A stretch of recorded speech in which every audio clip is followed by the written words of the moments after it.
Jubilito TV Official. Alright. Inyo sa mga kabagis, Jubilito TV Official po. At eto na naman po muli ang isang edisyon ng ating reaction video mga kalingap at kabagis, no? Pero bago po lahat, may galap shoutout muna kay Kuya Val Santos Matubang, kay Ate Edna Vlogs, kay Kalingap Rab, kay Ruel of Malalag, at sa lahat po ng mga Kalingap netizens, Kalingap supporters, Kalingap subscribers. May galap shoutout po sa inyong lahat.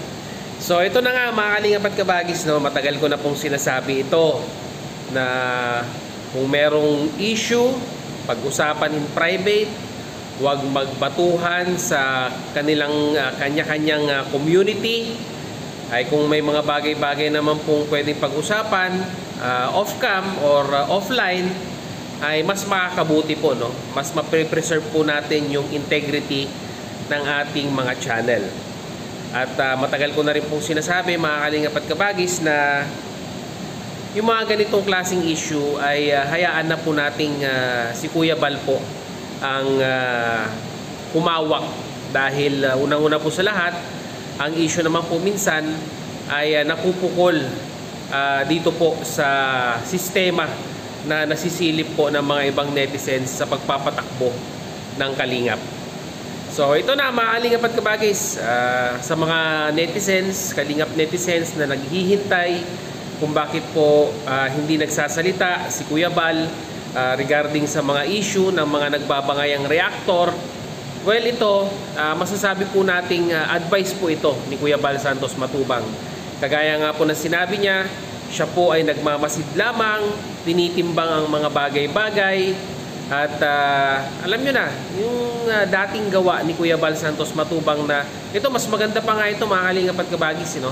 Na hindi po nakikisali si Kuya Val Santos Matubang sa hidwaan ng mga nagbabangayang reactors.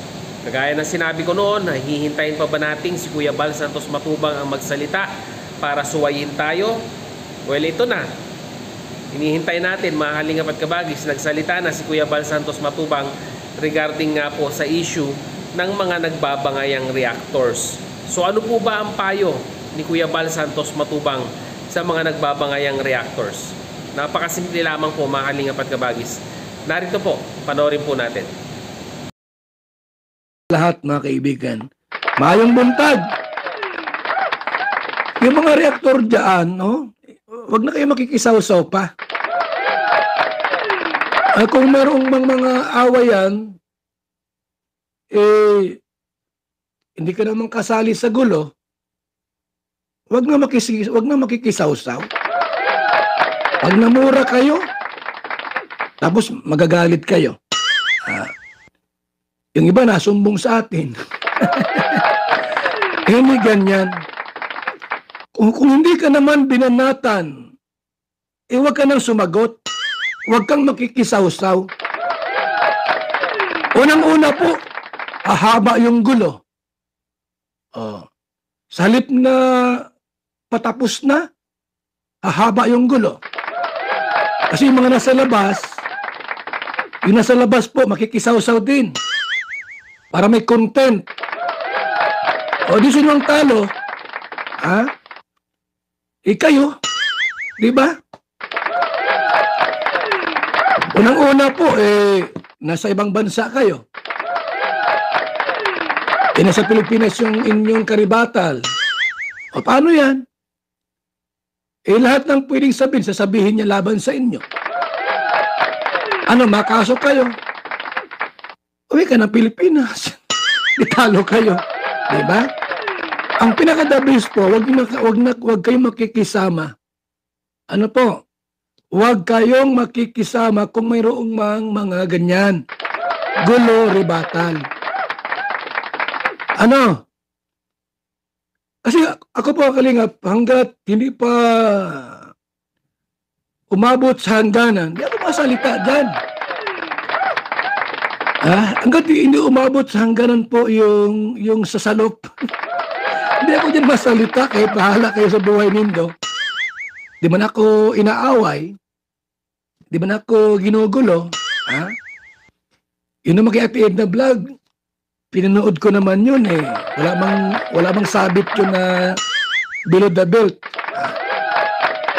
Ako pinag-observe lamang mga kaibigan, mga Kalingap. hanggat hindi umabot sa sukdulan, di ako di ako makikialam dyan sa inyo. Di ako makikialam dyan hanggat wala sa sukdulan. Ngayon, ikaw ang tinamaan. Pinagmumura kayo, binabantaan kayo, sagutin mo kung kaya mong sagutin. Kaya lang, hahaba yung gulo at away nindo. Rukay Dindo Balyaw, manahimik ka na lang. Tumahimik ka na lang. Mas naniniwala ko sa'yo. Ilang taon ka na sa Kalingap? 3 taon na. Yung iba dyan, 1 taon pa lang naman. Siyempre, mas paniniwalaan kita. Oh. Tumahimik ka na lang para wala ng mas mahabang away. Una-una, New Year pati. Pasko.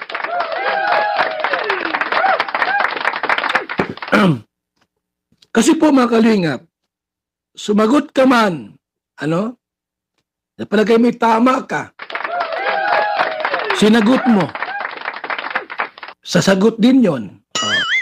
May mga sisingit-singit pang sasagot para may content, di ba? Sasagot ka rin uli. Walang katapusang sagutan. Non-stop. Sino ang talo? Di ba? Kayo. Nasa ibang bansa ka naman. Paano ka makapagsampa ng kaso? Kung magsampa ka ng kaso, sumagot ka na, wala rin yun. Wala din yun. Kaya ang the best po na gawin nindo para matapos yung gulo at away, tumahimik. Manahimik. Di ba? Well, mga Kalingap at Kabagis, medyo si Dindo Balyaw ang naging focus ng panawagan ni Kuya Bal Santos Matubang. Pero masasabi ko po dito, applicable po ito in general, na kung saan, ay kung may pinapatutsadahan po tayo ng mga ibang reactors regarding sa mga issue, ay para sa akin po, ay hayaan na lamang po natin, At kung sa tingin naman po natin ay hindi below the belt ang kanyang mga pangbabato na ibinibigay sa iyo, ay hayaan na lang po natin na mag-subside ang issue. Dahil kagaya nga po na sinabi ni Kuya Bal Santos Matubang, lalaki at lalaki lamang po ito pag patuloy po nating i-rebuttal, patuloy po nating sasagutin, at marami po ang makikisawsaw at makikikontent dito po sa usapin na ito. Well, lesson learned mga Kalingap at Kabagis, na sana nga po hindi na wag na maulit yung mga ganitong klaseng paulit-ulit na issue sa Kalingap. Yung nagbabangayan, nagbabatuhan ng issue.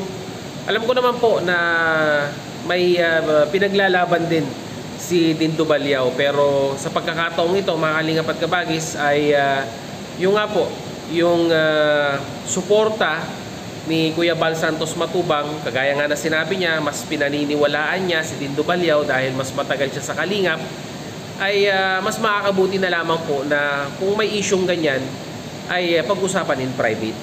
Huwag na lang po nating i-broadcast, ika nga. Yun lang po masasabi ko dito mga Kalingap at Kabagis. So, hanggang dito na lamang po, Jubilito TV Official. As I always say, peace, God first. God bless po. Bye-bye.